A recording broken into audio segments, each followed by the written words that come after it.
はい、走らせていこうと思ったんですが、この2台が塗り終わったばかりでございましてですね、もうちょっとしっかり塗膜が乾いてから裏から補強したりとちょっと時間をかけたいので、今回は作っていく回にします。ということで、こちらタミヤ MB-01 シャシミニクーパーレーシング、2025年の9月頃に発売したマシンなんですが、ファーストロットが瞬く間に完売して、この間再入荷してたので買っちゃいました。タミヤのミニクーパーといえば M シャーシの伝統とも言えるボディですね。1994年にはローバーミニクーパーとしてバンパー類を別パーツにしたハイディティールなボディが M01 シャーシに採用され、1998年にはバンパーやミラーはなくなり、ローバーミニクーパーレーシングとして M03 シャーシに採用。そこからしばらくの時を経て2009年 M05 シャーシでミニクーパーレーシングの名で再び登場し、2025年 MB-01 シャーシで待望の復活。初代から考えると30年以上にわたって M シャーシに採用されている伝統的なボディがこのミニクーパーですね。実車の方もいろんな変更や派生モデルを生みつつも大きな形状の変化はなく、1959年から2000年までの41年にわたって生産され、多くの自動車ファンに愛され続けてきた、そんなスーパーロングセラーモデルでございます。そしてこの MB-01 シャーシ自体は2023年、こちらも伝統のフィアットアバルト、ベルリーナコルサのボディを搭載して登場したシャーシなんですが、両方ともホイールベースは同じ 210mm 仕様でありつつも、フィアットは後輪駆動、そしてこのミニクーパーは前輪駆動となってて、つまり組み立て方次第で前輪駆動か後輪駆動か選べるっていう特徴を持った M シャーシがこの MB-01 シャーシとなってます。さらに従来の M シャーシと同じく組み替え次第で3種類のホイールベースから選択できて、独特な構造としてはリア駆動の場合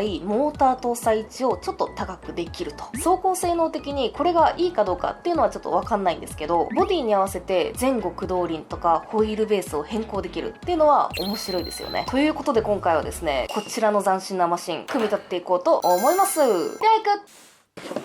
バカン出していこう。分かってたけど樹脂ばっかだ。今回は何が何だかよくわからないので、とりあえず A パーツ ×2、 B パーツも ×2、 C パーツも ×2、 D パーツは ×1、 M パーツも ×2、 そしてロアデッキとサブデッキ、大きい樹脂パーツはこんな感じ。あとはタイヤ、ホイール、それからパーツ袋開けていこう。なんと袋の中に P パーツも ×2、 G パーツ、これは ×1、 パーツバッグは A、B、Cだけ、 R ピンでモーター、これでさっきの袋の中身は以上。あとはボディ、これのためにこのキットを買った。でね、フェンダーアーチのカットとボディポストの穴開けは最初からしてくれてるね。とっても親切。かわいいじゃん。いいね。で、最後に説明書とステッカー。ステッカーは思ってたより多いね。マスキングはついてる。で、説明書はこのキット用の組み立て説明書とレイアウト変更用の説明書、あとアンテナパイプも入ってましたね。ということで箱の中身は以上。さあ、初めての MB-01 シャーシ楽しみながらいただきます。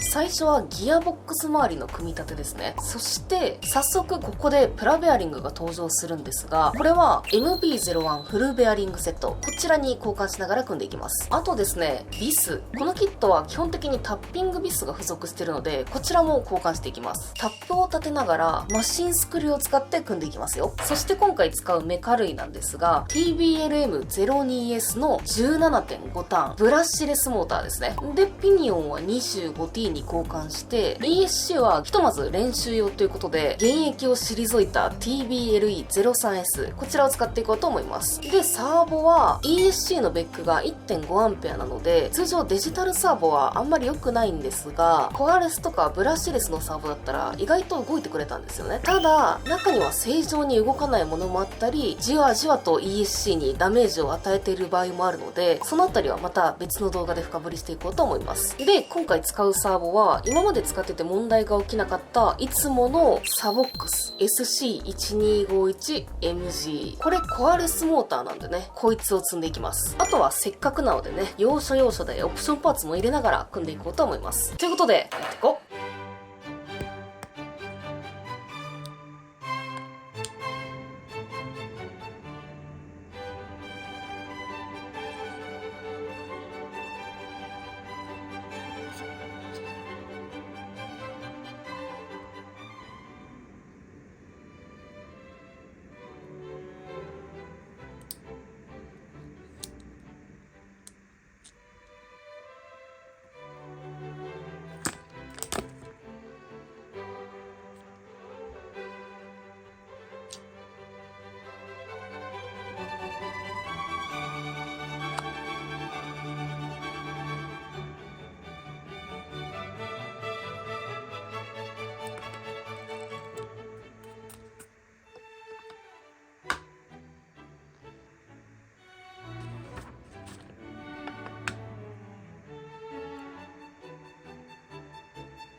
もうちょっと硬い方がいい気がする。デフ変えるか。はい、こちら TT02 で使ってたオイル封入式ギアデフ。もう使う機会がなくなってたので、この子を活用していきます。デフオイルは肌感で決めちゃったんですけど、100万番を入れております。純正デフに変わりまして、これで組んでいきましょう。で、私、いつもガスケットにはですね、薄くアンチウェアグリスを塗っております。漏れ止めですね。よし、組んでいこう。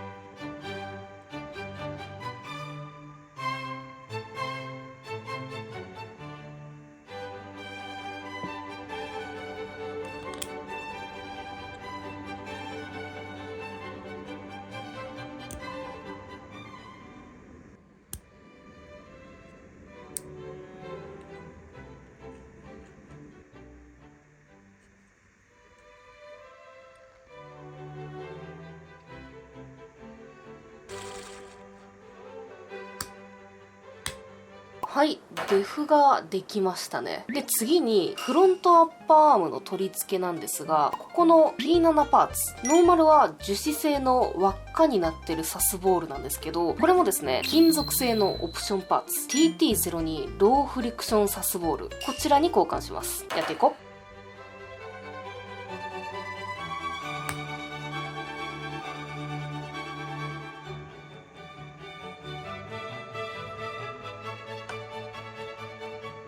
結構ガタあるね。詰めよう。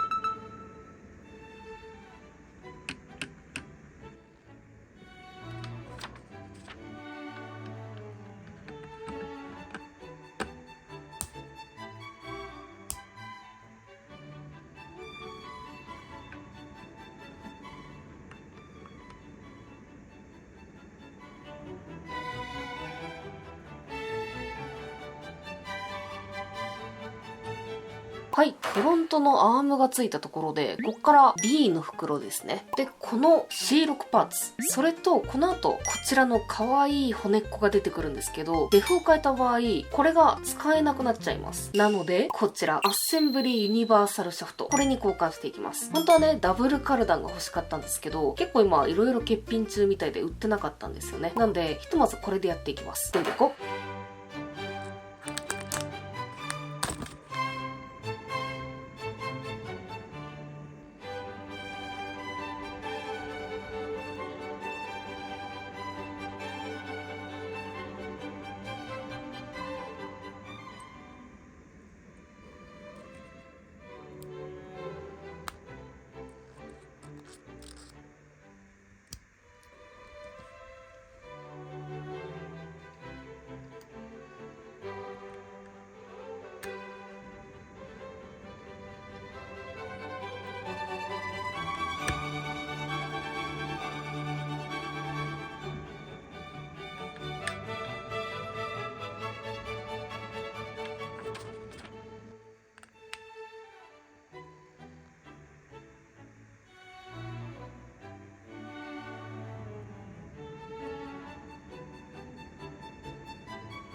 これはこれで楽しそうだけど変えます。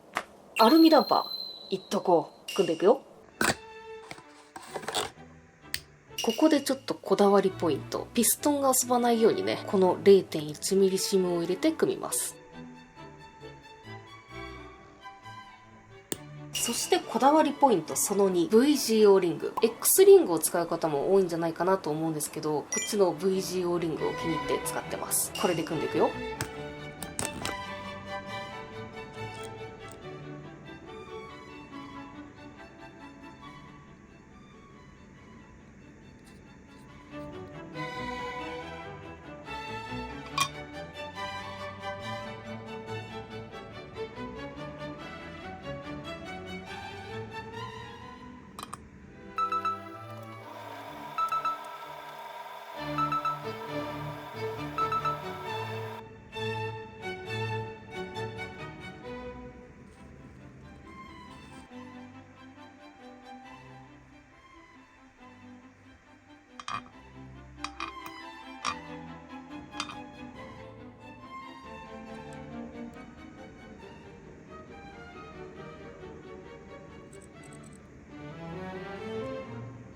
ここでこだわりポイントその3、ダンパー用ショートピロボールナット。これ頭が六角になってて、これがあるだけでダンパーの付き外しが楽になるので、これと芋ネジを使ってダンパーつけていきます。やっていこう。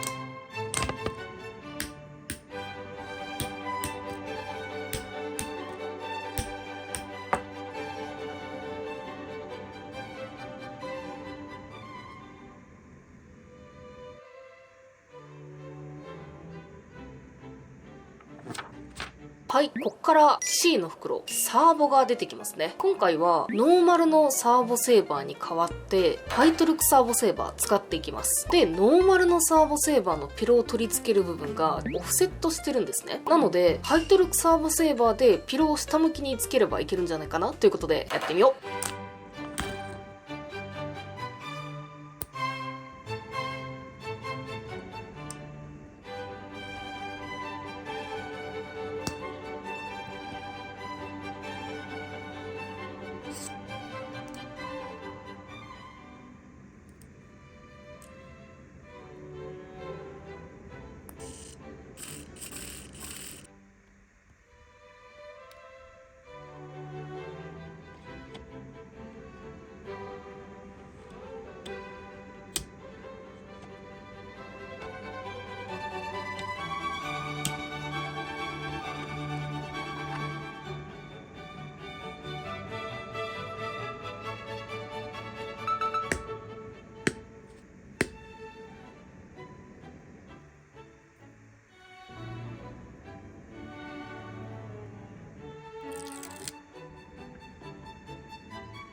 はい、ここからホイールの組み立てなんですけど、今まだね、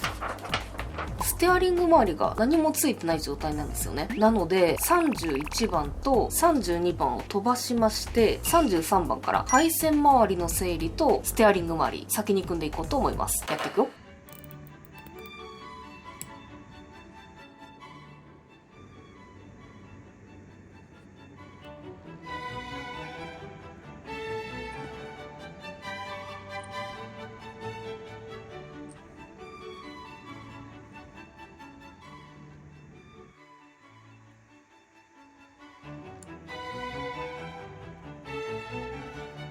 はい、ここからタイロット、アジャスターを芋ネジでつなげて作るんですけど、ここの隙間きっちり 3mm にしようと思うとちょっと大変なので、こちらアルミスペーサーセットからですね、この 3mm のスペーサー、これを挟んで作っちゃいましょう。やっていくよ。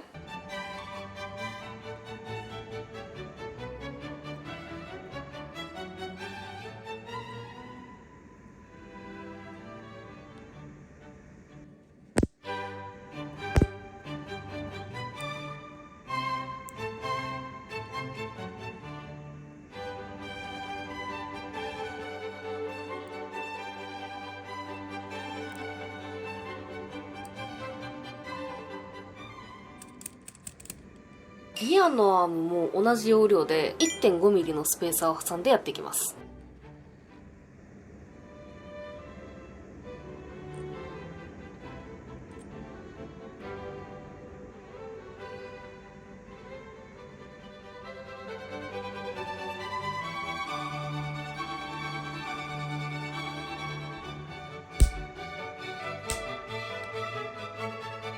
であとはステアリングロッドを組み立てるんですけど、ここはね多分調整したくなると思うので、両ネジシャフトからターンバックルに変えて組んでいきます。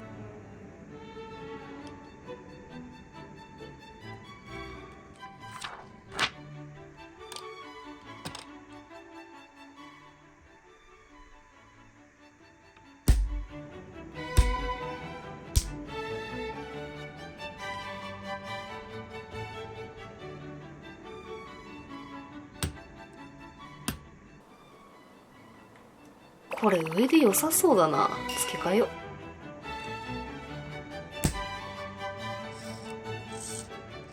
う。よし、シャーシができたんでね、塗るよ。オイルも塗るよ。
はい、できました。これは斬新ですね。シャーシが可愛い。基本的に足回りとかバルクヘッドは前後とも共通で、一瞬どっちが前だっけってなりますね。一旦メカ類の搭載は説明書通りにしたんですが、できればこのサーボの下の空間を利用してもう少し低い位置に積みたいかな。この辺りは走らせながら試行錯誤してみようかなと思います。ただやっぱり機構は独特で面白いですね。ホイールベースに関しては他の M シャーシと同様に2分割のメインシャーシの重なりの長さで調整するんですけど、この前輪駆動後輪駆動の変更がなかなかになるほどってなる構造でですね、デフを収めておく部分を別体にしてユニット化してあるんですね。でユニットごと反転させて取り付けることで回転方向を逆にできて、このボディマウントユニット側に取り付けたステアリングリンクを前後で入れ替えつつ、あとはアームのリバウンド量を微調整してあげれば OKみたいな、パーツの交換がほぼ必要なく、組み替えだけで簡単に変更が可能になってます。唯一ステアリングアームの長さが大きく変わってくるので、このロッドだけは交換する必要があるっていう感じですね。なんかパッと見は複雑そうな形状してるんですけど、作ってみるとむしろシンプルで組み立てやすいシャーシでございました。ただちょっ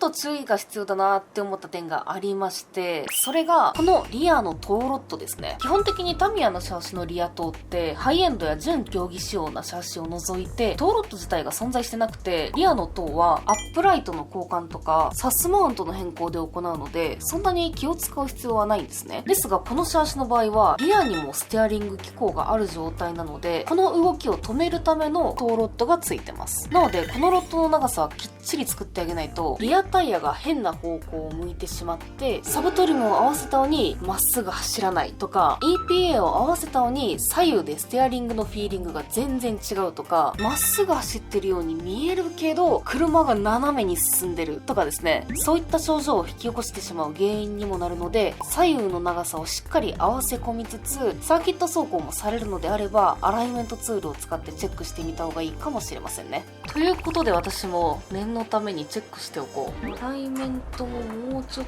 と正確に取る方法を確立したいところではありますが、めっちゃバンプインやな。とりあえずは OK かな。両方インに 2.5 だね。これで綺麗に合ってたので、手元に測定ツールがない方はこのスペーサーで合わせる方法がいいかもしれないですね。これどんな走りするんだろうね。これちょっと別のタイヤとインナー用意してサーキットで走らせつつ、前輪駆動と後輪駆動の挙動の違いっていうのも見てみたいですね。面白そうだね。で今回はね、パパッとボディも塗りました。こちらブリティッシュマシンにはブリティッシュブランドでしょうということで JPS、 タバコの銘柄として有名なんですけど、実はウイスキーとか香水とか時計も手掛けてるっていう、なんか大人な雰囲気漂うブランドですよね。ということでペリペリしていきましょうペリペリしていきましょう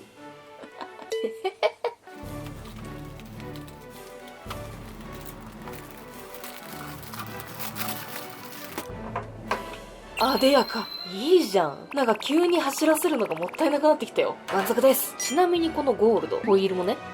ウレヒーローのメッキゴールドを使っております。これめっちゃいい。M シャーシってボディのラインナップも魅力的で、 M08R も実はこっそり持ってるんですけど、こっちはねロータスヨーロッパボディなので JPS が2台になりました。かっこいいでしょ。本当にね、タミヤさんには魅力的なボディをたくさん出していただいて感謝ですね。なのでいろんな名車ボディで着せ替えながら、この MB01 シャーシの自由度を満喫させていただこうと思います。ということで今回はここまで。あざした。終わりー。